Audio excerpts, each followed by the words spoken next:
We're going to pick it up in Hebrews chapter 2, verse 10.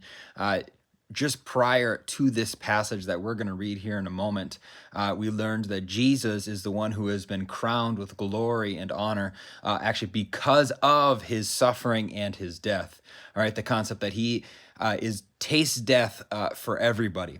As we move forward here, we see why he did this, and the answer might be surprising to some. It says in verse 10, "For it was fitting that he, for whom and by whom all things exist, in bringing many sons to glory, should make the founder of their salvation perfect through suffering." Did you catch that? In bringing many sons to glory.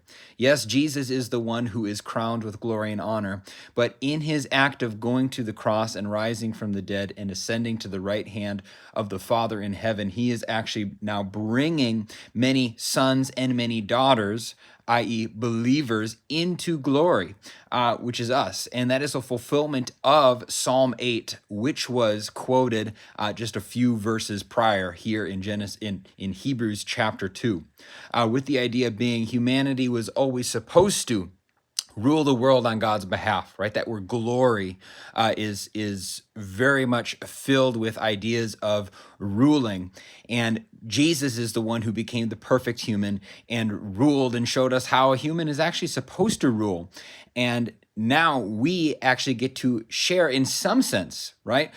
It says, in bringing many sons to glory. That is what happened in the person of Jesus. Let's continue here, though, in verse 11. "For he who sanctifies and those who are sanctified all have one source.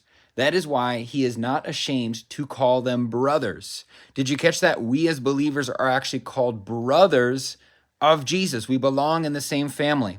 So what we see happening here in the second half of Hebrews chapter 2 is Jesus assumes solidarity with all of the human race so that we can be brought into glory with him. Right? It says in verse 12, saying, and now it quotes a couple Old Testament passages, "I will tell of your name to my brothers. In the midst of the congregation, I will sing your praise."